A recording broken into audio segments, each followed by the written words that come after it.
कई बार ये डिस्कशन होता है और ये सवाल किए जाते हैं कि चेस्ट के डेवलपमेंट के लिए पुशअप्स अच्छे हैं या डंबल चेस्ट प्रेस अच्छा है. Okay, what is better for development of chest, whether it is push-ups or it is dumbbell chest press. So I need to clarify certain things.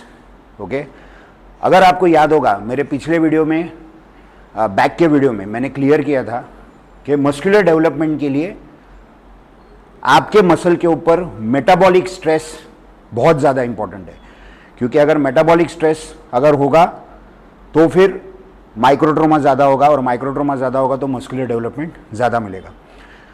अब यहां पर मैं आपको एक मूवमेंट करके दिखा रहा हूं.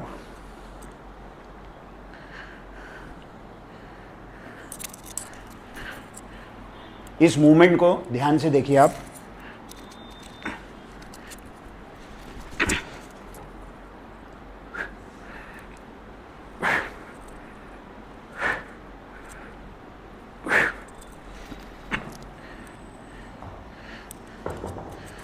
इस मूवमेंट में आपने देखा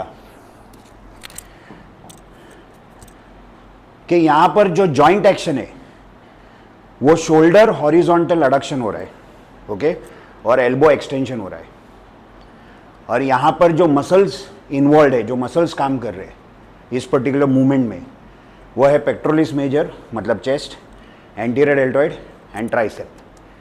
ओके, ये तीन मसल्स यहां पर इन्वॉल्व है, जहां पर बेसिकली जो शोल्डर हॉरिजॉन्टल एडक्शन हो रहा है that is happening because of the chest muscle pectoralis major. अब इसी मूवमेंट को जब मैं अपसाइड डाउन कर देता हूं इट बिकम्स अ पुशअप, वो पुशअप हो जाता है. करेक्ट. तो देखिए फॉर एग्जाम्पल अगर मैं इसी मूवमेंट को ऐसे करता हूं,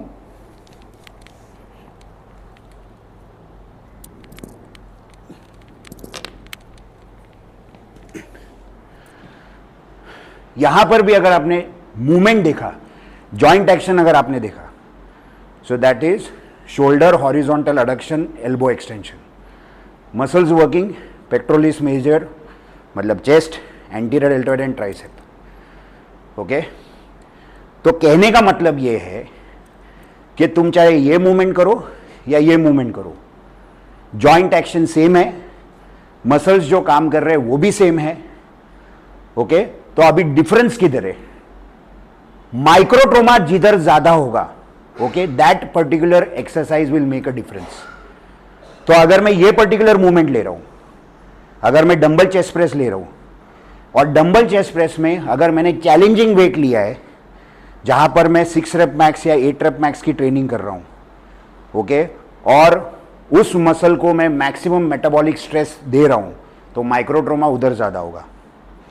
ओके, और अगर पुशअप्स में अगर मेरा बॉडी वेट इतना है कि पुशअप्स में मैं अगर 6 रेप मैक्स कर रहा हूं, 8 रेप मैक्स कर रहा हूं, तो पुशअप्स में भी उसको चैलेंज मिलेगा. ओके, लेकिन उसके लिए आपका बॉडी वेट उतना होना चाहिए. अगर पुशअप्स मैं ज्यादा रेपिटेशंस के लिए कर रहा हूं, if I am doing pushups for 20 repetitions, 25 repetitions, 30 repetitions, इसका मतलब वो मसल के ऊपर ज्यादा चैलेंज नहीं मिल रहा है. ओके, तो उसका मेटाबॉलिक स्ट्रेस कम हो गया, माइक्रोट्रोमा कम मिलेगा. ओके, क्योंकि एफर्ट्स कम लग रहे हैं अगर मैं 25 रेपिटेशंस, 35 रेपिटेशंस कर रहा हूं तो. ओके, लेकिन अगर मैंने बॉडी वेट लिया या तो बॉडी वेट के ऊपर प्लेट रख दिए और 6 रेप मैक्स की ट्रेनिंग की, तो मैं मेरे अपने मसल को ज्यादा चैलेंज करूंगा, मेटाबॉलिक स्ट्रेस बढ़ेगा. सो डेफिनेटली मैं आपको यह बताना चाहता हूं कि कहां पर डेवलपमेंट ज्यादा होगी. जिस एक्सरसाइज में आप ज्यादा चैलेंज दोगे, जहां पर मेटाबॉलिक स्ट्रेस बढ़ेगा, जहां पर माइक्रोट्रोमा ज्यादा होगा, उधर आपको डेवलपमेंट ज्यादा नजर आएगी. Am I clear? Okay, pushups में ज्यादा करके आपकी रिलेटिव स्ट्रेंथ जो होती है वो इंपॉर्टेंट होती है. ओके, मतलब ability to lift your own body wait.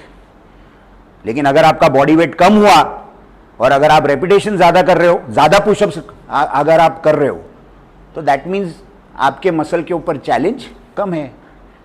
Okay, और वही अगर आपने डंबल चेस्ट प्रेस में चैलेंजिंग वेट लिया, 6 रेप मैक्स का लोड लिया, तो आपके मसल के ऊपर मेटाबॉलिक स्ट्रेस ज्यादा होगा, माइक्रोट्रोमा ज्यादा होगा.